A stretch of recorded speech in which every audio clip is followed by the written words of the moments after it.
10 days to faster reading. यह किताब आपको क्यों पढ़नी चाहिए? दोस्तों, बढ़ने के लिए पढ़ना बहुत ज़रूरी होता है। हर कोई व्यक्ति इस बात को जानता है। दुनिया का हर कामयाब व्यक्ति बिना पढ़े या बिना किसी खास चीज़ के बारे में जानकारी इकट्ठा किए कामयाब नहीं हुआ। और किताबें यह जानकारी हमें बहुत आसानी से दे दिया करती हैं। लेकिन क्या हो अगर आपको बहुत कम समय में बहुत सी किताबें पढ़नी हो? क्या हो अगर आप बहुत धीरे धीरे पढ़ते हो, जिससे आपको कुछ भी सीखने में ज़्यादा समय लगता हो? यह किताब इस तरह की समस्याओं से निकलने में आपकी मदद करती है। यह किताब आपको वो अलग अलग तरीके बताती है जिसकी मदद से आप अपने पढ़ने की रफ्तार को बढ़ा सकते हैं। साथ ही यह हमें हर बुरी आदतों के बारे में बताती है जो हमें तेज़ पढ़ने से रोकती हैं। आपको सब कुछ पढ़ने की ज़रूरत क्यों नहीं है? वो कौन सी बुरी आदतें हैं जो हमें तेज़ पढ़ने से रोकती हैं? किस तरह से आप कम समय में ज़्यादा पढ़ सकते हैं? तो दोस्तों, आइए इस बुक की समरी शुरू करते हैं। दोस्तों, इसका मेन पॉइंट है कि सब कुछ पढ़ने की बजाय सिर्फ वही पढ़िए जो आपको पसंद आए। हम सभी को स्कूलों की किताबों का हर एक हिस्सा पढ़ना पड़ता है, किंतु उसे पढ़कर हमें एग्ज़ाम देना होता था और हम नहीं जानते कि वहाँ हमसे किस तरह के सवाल पूछे जाएंगे। लेकिन स्कूल से निकलने के बाद यह आदत हमारे अंदर कुछ इस तरह से बस जाती है कि हम सब कुछ पाने की कोशिश करने लगते हैं, भला वो वह हमारे काम की चीज़ हो या ना हो।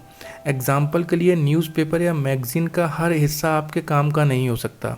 ठीक उसी तरह एक किताब में लिखी गई हर बात आपके काम की नहीं हो सकती। तो हर एक चीज़ को मत पढ़िए, बल्कि उस चीज़ को खोजिए जो वाकई आपके काम की हो। इसके अलावा आप सिर्फ कुछ गिनी चुनी चीज़ों को पढ़िए, ना कि हर उस चीज़ को जो आपके टेबल पर रखी हुई है। आप उसमें से उन आर्टिकल्स को अलग कर दीजिए जिसके नाम से यह साफ़ हो कि वे आपके काम की नहीं है।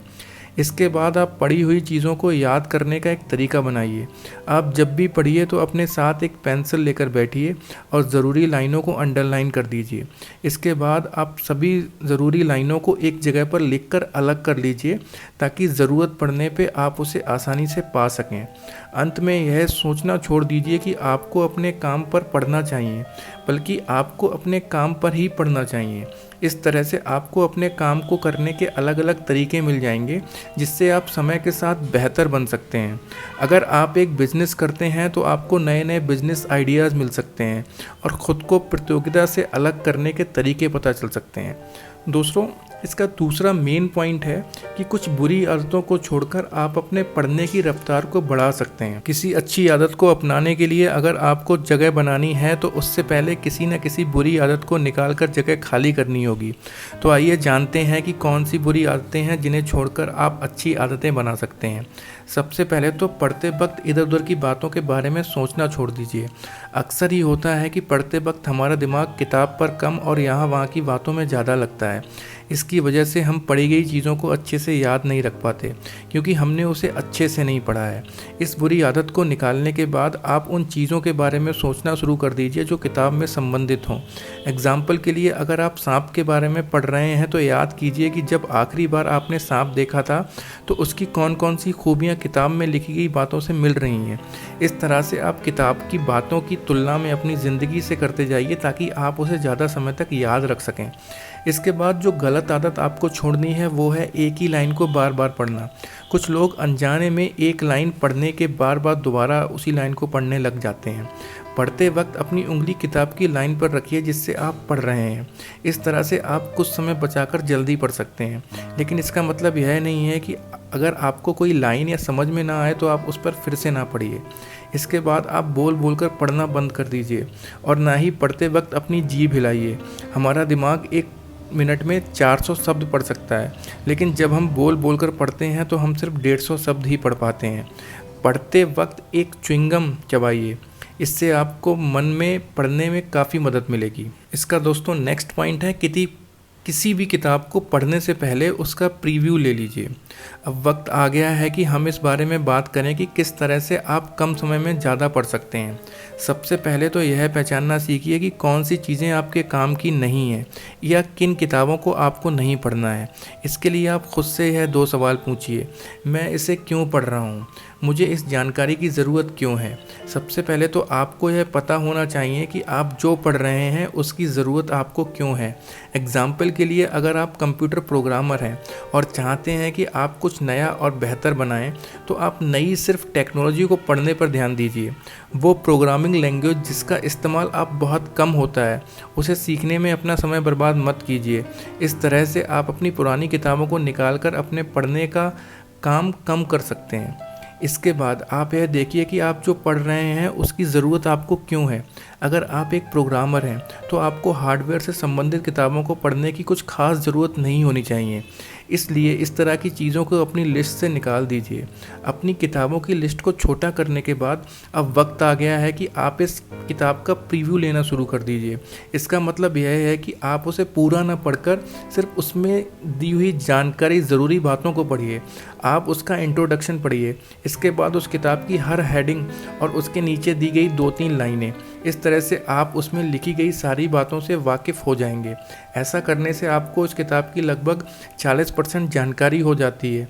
बाकी की किताब में इसी जानकारी को ज़्यादा समझाया जाता है या फिर कुछ एग्जाम्पल देकर सभी बातों को साफ किया जाता है। दोस्तों, इसका नेक्स्ट पॉइंट है, अपने पढ़ने की रफ्तार बढ़ाने के लिए आप अलग अलग तरीके अपना सकते हैं। अब आइए ऐसे तरीक़ों की बात करते हैं जिसकी मदद से आप ज़्यादा तेज़ पढ़ सकते हैं। ऐसा करने के बहुत से तरीके हैं जो नीचे दिए गए हैं, जो मैं आपको बताऊंगा। पहला तरीका यह है कि आप एक वाक्य के ज़रूरी शब्दों को पढ़िए। ज़रूरी शब्दों से हमारा मतलब उन शब्दों से है जिन्हें पढ़ लेने से मतलब समझ में आ जाए। एग्जाम्पल के लिए राजू लकड़ी काटने के लिए जंगल में गया था। इस वाक्य के बोल्ड शब्दों को पढ़कर मतलब समझ में आ जाता है। इस तरह से आप कम समय में ज़्यादा पढ़ सकते हैं। ज़रूरी शब्दों को पहचानने का तरीका यह है कि वे लंबे होते हैं और हर वक्त इनका इस्तेमाल नहीं किया जा सकता। अपनी आंखों को सिर्फ इस तरह के शब्दों पर दौड़ाने की कोशिश कीजिए। अगला तरीका यह है कि आप एक बार में एक शब्द ना पढ़कर 2 या 3 शब्दों के एक ग्रुप को पढ़िए। इस तरीके को अपनाने में आपको थोड़ा वक्त लगेगा, लेकिन इसकी मदद से बाद में आप अपना बहुत सारा समय बचा सकते हैं। एग्जाम्पल के लिए, प्रधानमंत्री की नई योजना के तहत बहुत से किसानों का कर्ज माफ़ किया जा सकता है। आप इसको एक एक वर्ड ना पढ़कर पूरा सेंटेंस पढ़िए, तो आपको काफ़ी कुछ समझ में आएगा और आपका टाइम भी बचेगा। यहाँ पर आप एक स्लैश, जो मैंने स्लैश बताया है प्रधानमंत्री की, फिर स्लैश नई योजना स्लैश, इसमें क्या है कि यहाँ पर आप एक स्लैश के अंदर लिखे गए शब्दों को अलग अलग ना पढ़कर कुछ तरह से पढ़िए कि एक ही शब्द हो जाए, वो एक साथ आपको पढ़ना है। इस तरह से समय के साथ आपके दिमाग की 3 शब्दों को एक शब्द की तरह पढ़ना आ जाएगा और आप पहले से 3 गुना तेज पढ़ सकते हैं। अब नेक्स्ट पॉइंट है, पढ़ते वक्त अपनी उंगलियों को उस लाइन पर रखिए जिसे आप पढ़ रहे हैं।